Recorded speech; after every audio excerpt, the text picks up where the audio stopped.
अस्सलाम वालेकुम dear students, उम्मीद करता हूँ कि आप सब खैरियत से होंगे। इंग्लिश ग्रेड 10th हम कर रहे हैं और उसका चैप्टर नंबर 5 है द ग्रेट मस्जिद ऑफ कॉर्दोबा एंड इकबाल।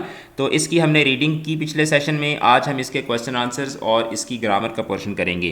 तो आपको अब तक स्टाइल समझ आ चुका होगा कि हम सबसे पहले बुक की ग्रामर करते हैं और उसके बाद क्वेश्चन आंसर्स और उसका जो राइटिंग का जो पोर्शन होता है उसको हम करते हैं। So activity B is choose the correct option. After the fall of Muslims in Spain the मस्जिद was converted into a cathedral. It shows that Muslims were overthrown by Hindus, Jews, Christians या Sikhs। तो cathedral बना है तो this means कि they were overthrown by Christians. We can achieve dash again if we enkindle in ourselves the master passion। तो हम क्या हासिल कर सकते हैं? द ग्रेट मस्जिद of Cordoba, finest work of art या exalted state of moral and spiritual character. So C is the correct option. It was an era when the Iberian Peninsula was glittering with progress and advancement of the Muslim civilization। In this sentence, the word glittering is used as simile, metaphor, personification या alliteration. तो ये यहाँ पे metaphor के तौर पर use हुआ है।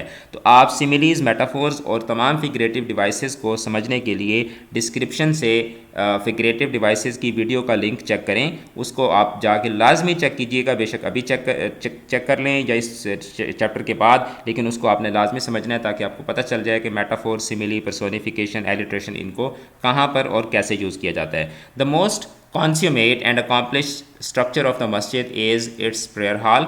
By using contextual clues, the word that is closest in meaning to consummate is।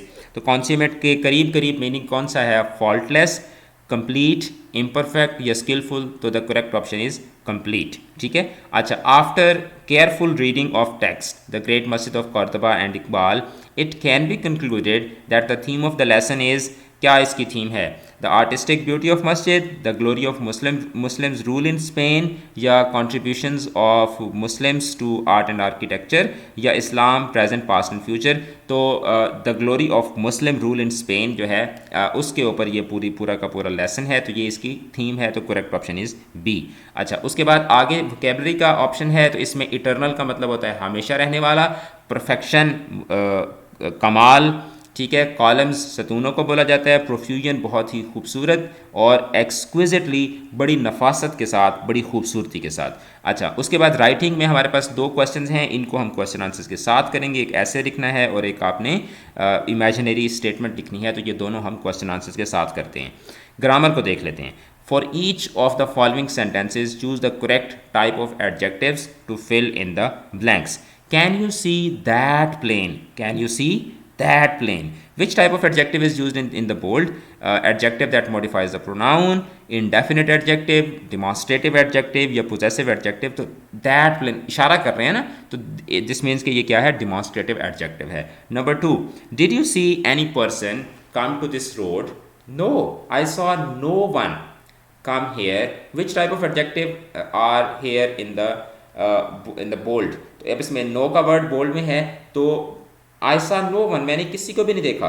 तो अब इसमें ये क्या है? N adjective that modifies the pronoun, indefinite adjective, demonstrative adjective या पोजेसिव एडजेक्टिव। तो इंडेफिनिट कि नहीं मैंने तो किसी को भी नहीं देखा, मतलब कोई इसमें तखसीस नहीं है। ठीक है। अच्छा, number 3, dog collars will be given to those dogs that are trained। which those dogs, which type of adjective is used in these words? तो इसमें अगेन क्या है? डिमॉन्स्ट्रेटिव एडजेक्टिव है। C option is the correct one. Number 4, he was asked to spot the car that crashed and he identified the red one। अब इसमें red one ये क्या है? An adjective that modifies the pronoun, indefinite adjective, demonstrative adjective या possessive adjective। तो अब इसमें देखें one क्या है? कार है ना, तो कार के लिए वन एज अ प्रोनाउन आया हुआ है। तो ये चूंकि प्रोनाउन को मॉडिफाई कर रहा है, तो इसलिए इसका ए ऑप्शन जो होगा that will be the correct option. Number 5, the brave few fought the war. The brave few, अब ये फ्यू यहाँ पे क्या है? फ्यू भी प्रोनाउन है और ये इसको मॉडिफाई कर रहा है ब्रेव, तो इसका भी ए ऑप्शन करेक्ट होगा। An adjective that modifies the pronoun. उसके बाद बी ऑप्शन, बी एक्टिविटी है fill in the correct degree of adjective. My house is bigger than yours. My house is bigger than yours। This flower is more beautiful than that one। This flower is, जब दो का यहाँ पे comparison को हो रहा है ना, this flower is more beautiful, ठीक है, than that one. This is the interesting most book, this is the most interesting भी आप कह सकते हैं, and this is the interesting most book I have ever read. Non smokers usually live longer than smokers, non smokers usually live longer than smokers, which is the dangerous most animal in the world, या आप ये भी कह सकते हैं कि which is the most dangerous animal in the world। अच्छा, a holiday by the sea is better than a holiday in the mountains, it is strange but often a cola is expensive, often a cola is more expensive than a juice, often a cola is more expensive than a juice। अच्छा, who is the richer women, who is the richest, who is the, यहाँ पे richer लिखा हुआ है, who is the richest women on earth. The weather this summer is even worse than last summer, he was the cleverest thief of all, he was the cleverest thief of all.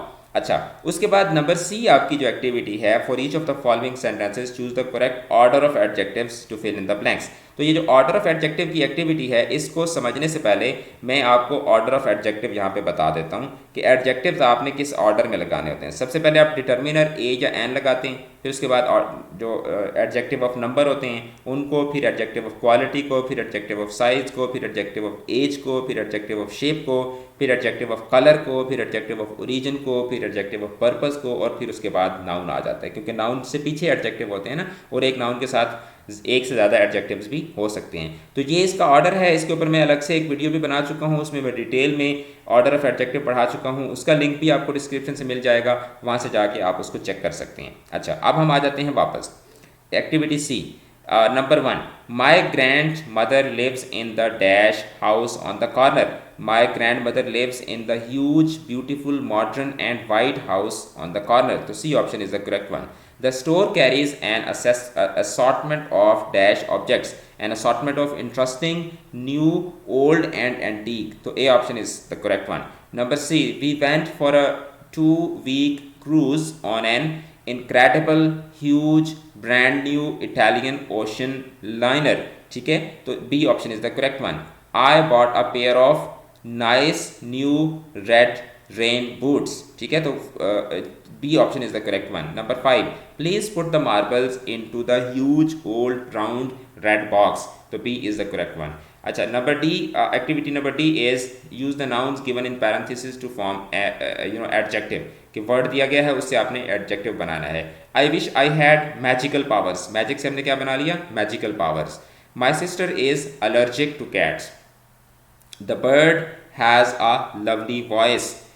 Akram has a friendly relationship with his customers।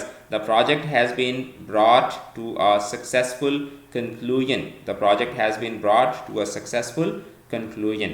अच्छा, तो अब हमने इसके grammar का portion कर लिया, अब हम करते हैं इसके क्वेश्चन आंसर और इसका राइटिंग का portion.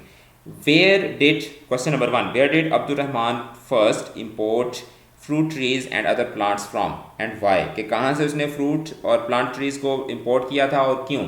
After the fall of the Umayyad dynasty, Abdur Rahman came and settled in southern Spain. He wanted to recreate the glory of Damascus in the Iberian Peninsula. That is why, ठीक है, that is why he imported fruit trees from Damascus in order to promote agriculture in the Iberian Peninsula। ठीक है, okay. Next question number 2 की तरफ हम आ जाते हैं। What can we achieve again if we enkindle in ourselves the master passion. If we enkindle the master passion in ourselves we can regain the glory and dominance in the world that we once had. We will achieve exalted spiritual and moral character. In addition to that, we will re-establish our connection with our Allah, which is the most important thing. Question number 3 is that what is the view of Iqbal about Masjid of Cordoba? Explain his view in your own words. According to Iqbal, the Masjid of Cordoba is built by those who had deep love and ishq for Allah Almighty. Iqbal says that ishq is like a burning desire to achieve the goal of self-actualization. For Iqbal, Masjid of Cordoba is a symbol of Muslim glory and dominance to far off lands. He also calls it a reflection of love of people for their Allah. Question number 4 is that what in your opinion is the significance of Masjid of Cordoba to present day Muslims? कि आज के दिन के मुसलमानों के लिए मस्जिद कुर्तबा की क्या अहमियत है। The Masjid of Qurtuba is important for Muslims because it reminds them of the golden days of Muslim rule. When we see these type of monuments, they remind us our glorious past, which becomes a source of inspiration and motivation for us to work hard to restore the glory and dominance of the Muslims, and dominance the Muslims had throughout the world. अच्छा, उसके बाद question number 5 is that why did Iqbal greatly appreciate a far away मस्जिद in Spain when there were super buildings of Muslim era in subcontinent, कि जब बर्रे सगीर के अंदर मुसलमानों की इतनी शानदार बिल्डिंग्स थी, तो इकबाल जो है वो स्पेन की एक मस्जिद की इतनी तारीफ क्यों करता है? So Iqbal greatly appreciated the मस्जिद ऑफ कुर्तुबा because he had a desire to pay tribute to ishq of the builders of the masjid. It was a sort of pilgrimage that he paid to an outstanding symbol of faith. He wanted to experience the grandeur and glory of Muslim era when Muslims ruled Spain, which further became a source of providing roots to enlightenment of Europe. Iqbal दरहकीकत ये बताना चाहता था कि आज तो चलें ठीक है, मतलब बर्रे सगीर में भी बहुत सारी मस्जिदें हैं, लेकिन यूरोप के अंदर जो तरक्की है उसकी दरहकीकत इकबाल दुनिया को ये बताना चाहता था कि ये तरक्की जो है ये इसकी बुनियादें किस चीज़ पर कायम हैं. He was so moved with the architecture and glory of the masjid that he expressed his feelings in the form of a poetic piece, the मस्जिद कुर्तुबा, कि उसने वो इतना मुतासिर हुआ कि उसने मस्जिद कुर्तुबा नाम की इकबाल ने एक पूरी नज़म लिख दी. राइटिंग की तरफ आते हैं तो पहला हमारे पास क्वेश्चन है कि इमेजिन योर सेल्फ, आप ज़रा तसव्वुर करें कि आप मस्जिद कुर्तुबा के सेंटर में, प्रेयर हॉल के बिल्कुल सेंटर में खड़े हुए हैं. तो आप अगर इधर उधर देखते हैं तो आपको क्या नज़र आता है ये आपने बताना है. अच्छा, while standing in the middle of the prayer hall of the Masjid of Qurtuba, one can be astonished to see 857 columns of masjid with a superb view of two-tiered red brick symmetrical arches. In the prayer hall, the horseshoe arched mihrab is the center of attraction for the visitors, along with the Qibla wall of the mihrab. Two lines of calligraphy in Gothic style catch the attention of people that are inscribed on the arch and Qibla wall of mihrab, both on the top and either side of the arch. One can identify a dome over the mihrab that is built of crisscrossing ribs, creating pointed arches. They are all extensively and beautifully covered with gold mosaic in a radial pattern. तो ये नज़र आता है. उसके बाद next आपने लिखना है कि राइट एन एक्सपोजिटरी ऐसे showing comparison and contrast between मस्जिद कुर्तुबा एंड बादशाही मस्जिद. तो बादशाही मस्जिद और मस्जिद कुर्तुबा का आपने क्या करना है, कंपैरिजन एंड कंट्रास्ट करना है. फॉर मुस्लिम, अच्छा मैं आपको ये करता हूँ कि मैं आपको ये सारा पढ़ के नहीं सुनाता, मैं आपको दिखाता जाता हूँ. आप वीडियो को रोक के आप इसको नोट कर सकते हैं और उसके बाद आप आगे की तरफ बढ़ सकते हैं. और अगर आपको ये तमाम के तमाम नोट्स PDF में चाहिए तो आप हमारे व्हाट्सएप के ऊपर जो स्टडी ग्रुप्स बने हुए हैं, 10th के स्टडी ग्रुप में आप शामिल हो सकते हैं. वहाँ पे आपको ये तमाम के तमाम नोट्स जो हैं ये वहाँ पे आपको प्रोवाइड किए जाएंगे. तो मैं आहिस्ता आहिस्ता ऊपर की तरफ जा रहा हूँ. आप इसको रोक के, ये क्योंकि ऐसे राइटिंग है तो आप इसको रोक के ऐसे जो है आप इसका लिख सकते हैं. ठीक है, आप वीडियो को रोक के भी लिख सकते हैं. आप स्टडी ग्रुप में शामिल होकर वहाँ से भी इस ऐसे को आप हमसे ले सकते हैं.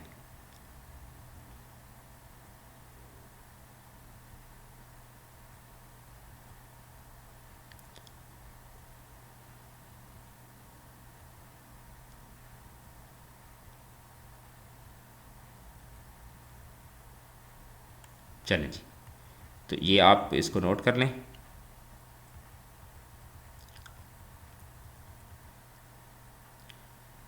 आप इसका स्क्रीनशॉट भी बना सकते हैं और आप हमारे स्टडी ग्रुप में भी शामिल हो सकते हैं. चैनल को ज़रूर सब्सक्राइब कर लीजिएगा. आज हमने चैप्टर नंबर 5 हर लिहाज से मुकम्मल कर लिया. इंशाल्लाह नेक्स्ट हम चैप्टर नंबर 6 को पढ़ेंगे. अपना रखिएगा बहुत ज़्यादा ख्याल. खुदा हाफिज़.